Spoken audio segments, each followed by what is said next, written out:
ఉన్న బంగారాన్ని విడిపించి ఆ రోజు ఆన్లైన్ రేటుకే మేము కొంటాం. Sharma gold company.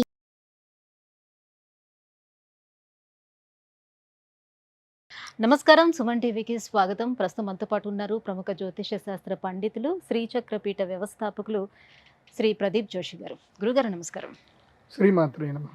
గురుగారు, శ్రీ పద్మనాభ స్వామి ఆలయంలో కళ్ళు మిరుమెట్లు గొలిపించే విధంగా ఒకప్పుడు టన్నుల కొద్ది బంగారం అనేది దొరికింది.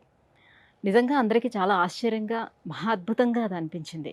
ఒక రూమ్ ఉంది, అది నాగబంధనం వేశారు, అది ఓపెన్ చేయడానికి ఎవరికి సాధ్యం కూడా కావట్లేదు. ఇప్పటికీ అదైతే ఓపెన్ చేయలేదు.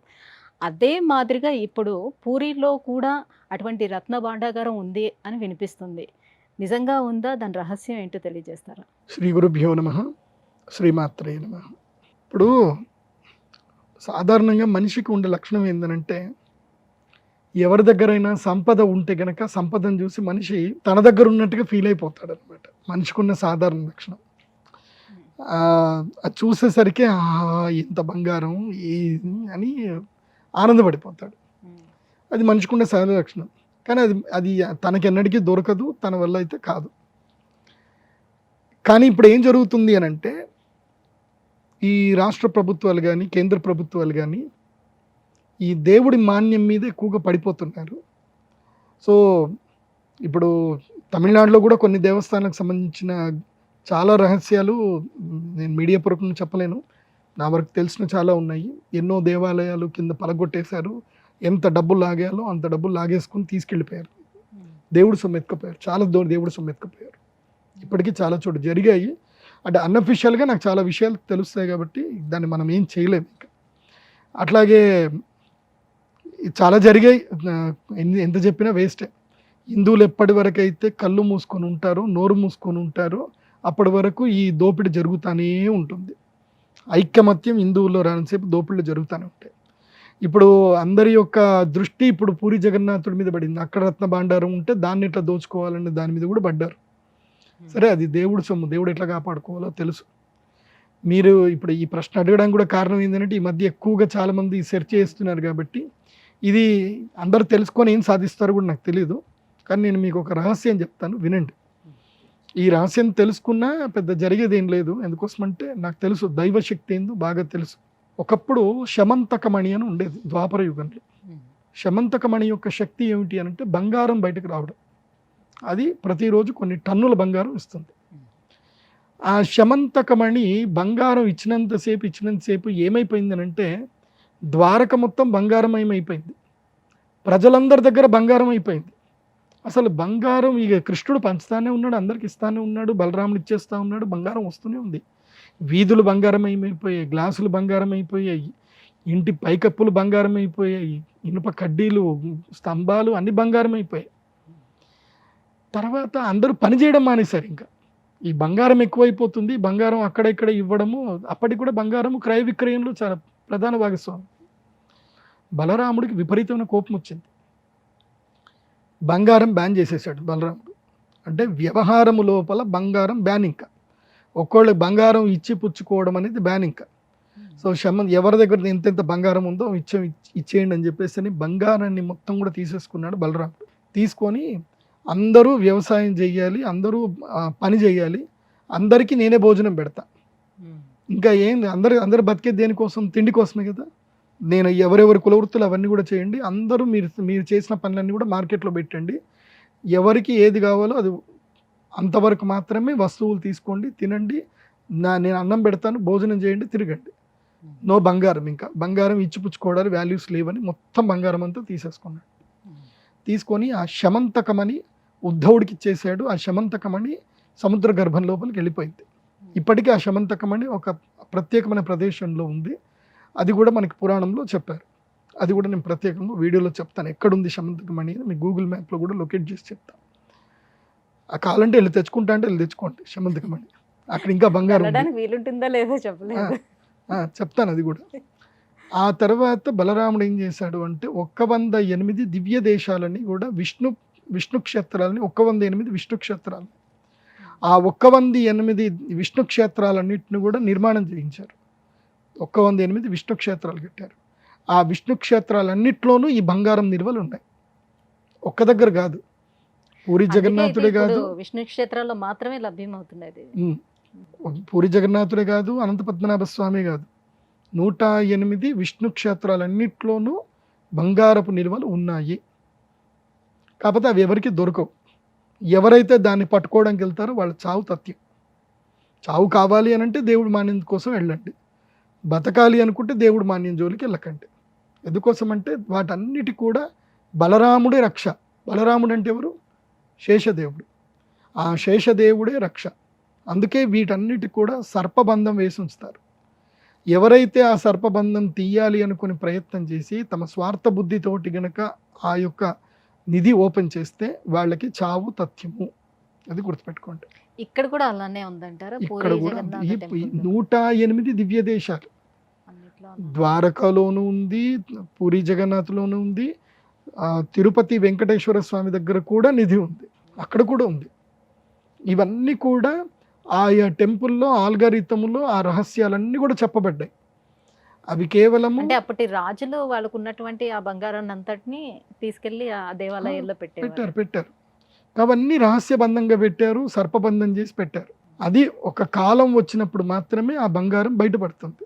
అప్పటి వరకు ఆ బంగారం బయటపడదు.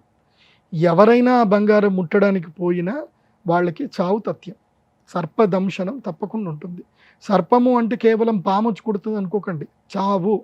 కాలం అంటే ఏంది? చావు. కాలము సర్పము రెండు ఒకటే. కాలం ముందుకెళ్తుందా వెనక్కి వెళ్తుందా? ముందుకే వెళ్తుంది. పాము ఎప్పుడైనా వెనక్కి వెళ్ళడం చూసారా? సో పాము కూడా ముందుకే వెళ్తుంది. కాలమును సర్పము ఒకటే అంటారు, అదే కాల సర్పం. కాబట్టి ఇప్పటికి కూడా పూరి జగన్నాథ్లో అమోఘమైన రత్న భాండారాలు ఉన్నాయి. పూరి జగన్నాథ్ దగ్గర నుంచి వెళ్ళి అక్కడ ఇంకొన్ని దూరం లోపల అడవిలో అద్భుతమైన నిధి కూడా ఉంది. చాలా నిధులు ఉన్నాయి. ఇంకా శ్రీశైలంలో నిధులు ఉన్నాయి, తిరుమలలో నిధులు ఉన్నాయి, తర్వాత అహోబిలంలో కూడా నిధులు ఉన్నాయి. చాలా చోట్ల నిధులు ఉన్నాయి, కానీ అవి అందరికీ దొరకవు. నేను ఒకటే, నిధి కోసం ఎవడు వెళ్ళినా వాడికి చావు తథ్యం.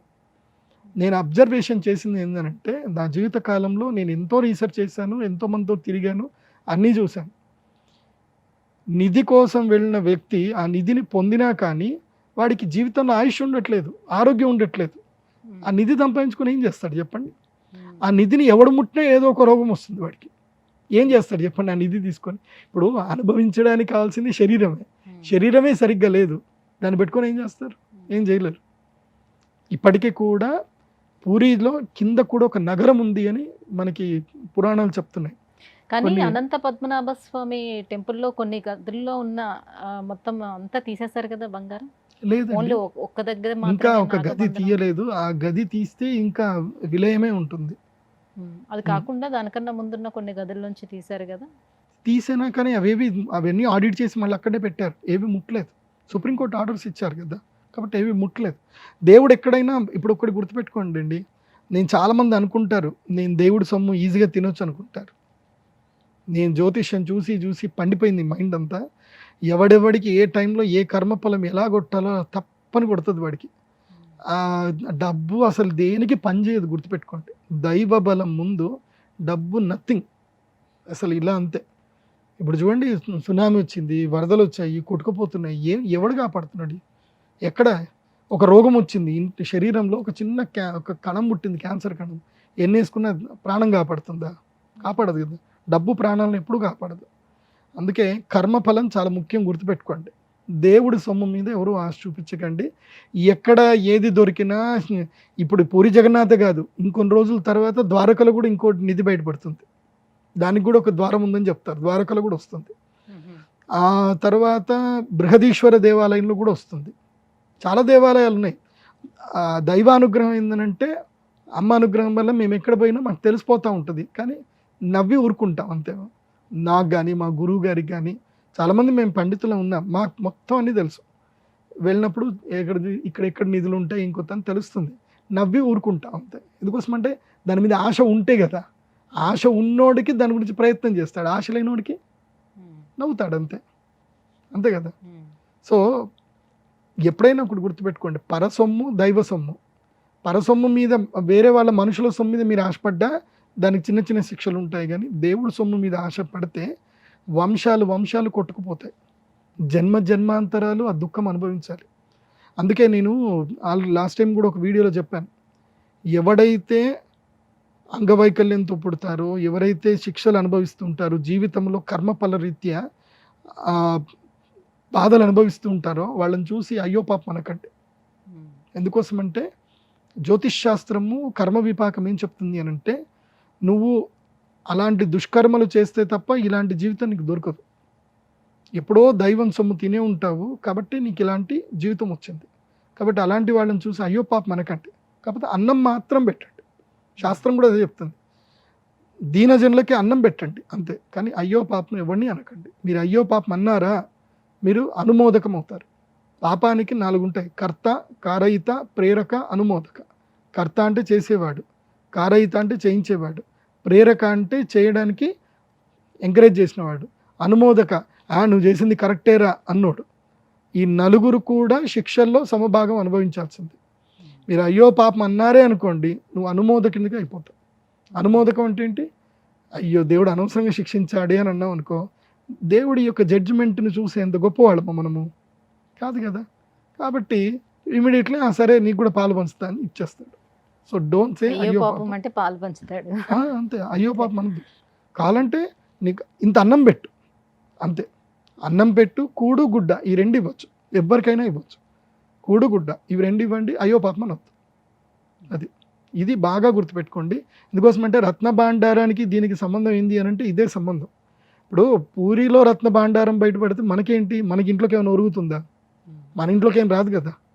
మన ఇంట్లోకి వస్తుందేమో అన్నంత ఫీలింగ్, వా దేవుడి దగ్గర ఇంత బంగారం ఉంది. కానీ కలియుగ సమాప్తి గురించి చెప్తాను, చాలా భయంకరంగా ఉంటుంది. టైం వచ్చినప్పుడు చెప్తాను ఆ విషయం కూడా, వినండి. గురుగారు, విష్ణుమూర్తి ఆలయాలలో లభ్యమవుతున్నటువంటి ఈ రత్న భాండాగారాల గురించి చాలా చక్కటి వివరణ ఇచ్చారు. ధన్యవాదాలు. శ్రీమాన్. సుమన్ టీవీలో మీ పర్సనల్ అండ్ బిజినెస్ ప్రమోషన్స్ కోసం కింది నెంబర్కి కాంటాక్ట్ చేయండి.